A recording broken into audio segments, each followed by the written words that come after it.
Library Krishna, the Supreme Personality of Godhead Chapter 55 Pradyumna born to Krishna and Rukmiṇī. It is said that Cupid, who is directly part and parcel of Lord Vyāsadeva and who was formerly burned to ashes by the anger of Lord Shiva, took birth from the womb of Rukmiṇī, begotten by Krishna.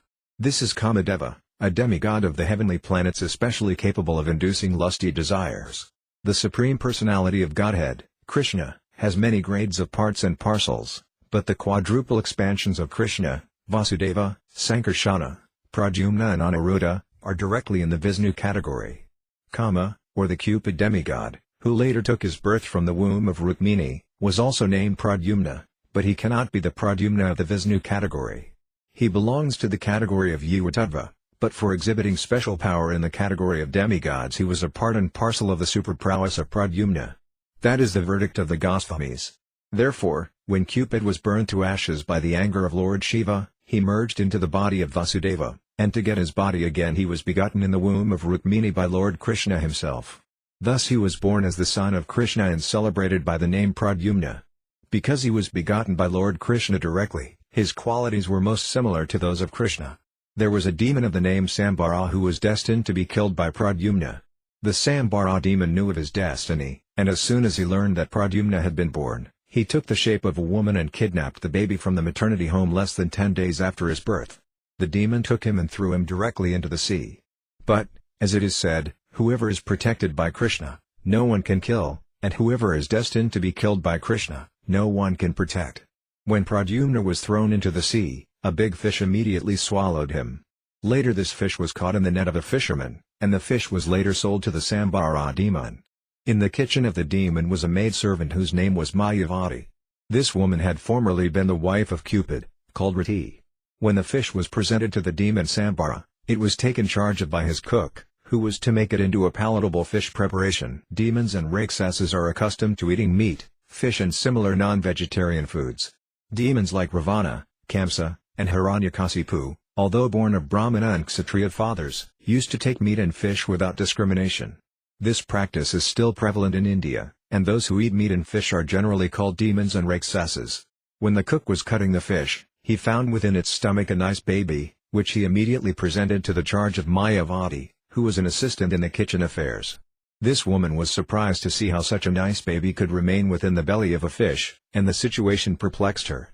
The great sage Narada then appeared and explained to her about the birth of Pradyumna and how the baby had been taken away by Sambara and later thrown into the sea. In this way the whole story was disclosed to Mayavati. Mayavati knew that she had previously been Rati, the wife of Cupid. After her husband was burned to ashes by the wrath of Lord Shiva, she was always expecting him to come back in a material form. This woman was engaged for cooking rice and dal in the kitchen, but when she got this nice baby and understood that he was Cupid, her own husband, she naturally took charge of him and with great affection began to bathe him regularly. Miraculously, the baby swiftly grew up, and within a very short period he became a beautiful young man. His eyes were just like the petals of lotus flowers, and his arms were long, reaching down to his knees. Any woman who happened to see him was captivated by his bodily beauty. Mayavati could understand that her former husband, Cupid, born as Pradyumna, had grown into such a nice young man, and she also gradually became captivated and lusty. Smiling before him with a feminine attractiveness, she expressed her desire for sexual union. He therefore inquired from her, "How is it possible that first you were affectionate like a mother and now you are expressing the symptoms of a lusty woman? What is the reason for such a change?" On hearing this statement from Pradyumna, the woman, Rati, replied, "My dear sir, you are the son of Lord Krishna. Before you were 10 days old, you were stolen by the Sambara demon and later thrown into the water and swallowed by a fish. In this way you have come under my care, but actually, in your former life as Cupid, I was your wife, therefore, my manifestation of conjugal symptoms is not at all incompatible. Sambara wanted to kill you, and he is endowed with various mystic powers. Therefore, before he again attempts to kill you, please kill him as soon as possible with your divine power. Since you were stolen by Sambara, your mother, Rukmiṇī Devi, has been in a very grievous condition, like a Kurari bird who has lost her babies. She is very affectionate toward you, and since you have been taken away from her, she has been living like a cow aggrieved over the loss of its calf." Mayavati had mystic knowledge of supernatural powers. Supernatural powers are generally known as Maya, and to surpass all such powers there is another supernatural power, called Mahamaya. Mayavati had the knowledge of the mystic power of Mahamaya, and she delivered to Pradyumna this specific energetic power in order to defeat the mystic powers of the Sambhara demon. Thus being empowered by his wife, Pradyumna immediately went before Sambhara and challenged him to fight. Pradyumna addressed him in very strong language, so that his temper would be agitated and he would be moved to fight. At Pradyumna's words, the demon Sambhara, being insulted, felt just as a snake feels after being struck by someone's foot. A serpent cannot tolerate being kicked by another animal or by a man, and it immediately bites its opponent. Sambhara felt the words of Pradyumna as if they were a kick. He immediately took his club in his hand and appeared before Pradyumna to fight. Roaring like a thundering cloud, in great anger the demon began to beat Pradyumna with his club, just as a thunderbolt beats a mountain. Pradyumna protected himself with his own club and eventually struck the demon very severely. In this way, the fighting between Sambhara and Pradyumna began in earnest, but Sambhara knew the art of mystic powers and could raise himself into the sky and fight from outer space. There is a demon of the name Maya, and Sambhara had learned many mystic powers from him. He thus raised himself high into the sky and threw various types of nuclear weapons at the body of Pradyumna. To combat the mystic powers of Sambhara, Pradyumna invoked another mystic power, known as Mahavidya, which was different from the black mystic power. The Mahavidya mystic power is based on the quality of goodness. Sambhara, understanding that his enemy was formidable, took assistance from various kinds of demoniac mystic powers belonging to the Bhyakas, the Gandharvas, the Pukas, the snakes and the Rakshasas.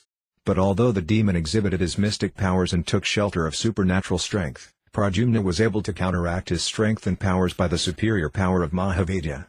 When Sambhara was defeated in every respect, Pradyumna took his sharp sword and immediately cut off the demon's head, which was decorated with a helmet and valuable jewels.